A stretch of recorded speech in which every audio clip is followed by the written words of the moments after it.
ഞാൻ എൻ്റെ 2 പിള്ളേരും കൊണ്ടിട്ട് ഒരു വലിയ ഡ്രൈവിന് പോയി. Near to 100 kilometres. വേറെ എവിടേക്കും അല്ല, എറണാകുളത്ത് നിന്ന് എൻ്റെ വീട് വരയ്ക്കും. ഗുണ്ടപ്പനും ഉണ്ടായിരുന്നു, വീരപ്പനും ഉണ്ടായിരുന്നു. 2 പേരും ഗുഡ് ബോയ്സ് ആയിട്ട് ബാക്കിലിരുന്നു. അപ്പോൾ അതുകൊണ്ട് തന്നെ ഡ്രൈവ് കുറച്ച് ദൂരം കുറച്ചുണ്ടെങ്കിലും ഞാൻ കുറച്ച് നന്നായിട്ട് എത്തിച്ചു എന്ന് എനിക്ക് തോന്നുന്നത്.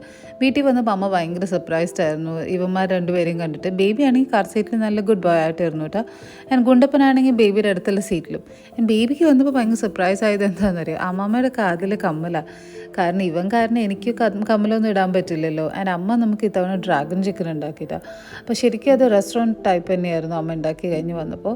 ബേബിക്ക് അപ്പൂപ്പനെ അമ്മമ്മനെ കണ്ടിട്ട് ഭയങ്കര സന്തോഷമായി. ശരിക്കും ബേബിയുടെ ലൈഫ് ഒരു സെബാറ്റിക്കലായിട്ട് പോയിക്കൊണ്ടിരിക്കുകയായിരുന്നു. ഞാൻ, ബേബിയുടെ അപ്പൻ, പിന്നെ അതുപോലെ വീട്ടിൽ വരുന്ന ഒരു ചേച്ചി, ഇവർ 3 പേരും മാത്രമേ ഉള്ളായിരുന്നു. ഇപ്പോൾ ഇവിടെ വന്നപ്പോൾ അമ്മയുടെ അനിയത്തിനെ കാണാൻ പോയി, അമ്മയുടെ ചേച്ചിനെ കാണാൻ പോയി. പിന്നെ അത് കഴിഞ്ഞിട്ട് നെക്സ്റ്റ് ഡേ ഇവൻ്റെ അപ്പം വന്നിട്ട് തിരിച്ച് ഞാൻ ഡ്രൈവ് ചെയ്യേണ്ടി വന്നില്ല. അശ്വിൻ വന്നിട്ട് ഞങ്ങൾ ഡ്രൈവ് ചെയ്ത് കൊണ്ടുപോയി. And it was A very happy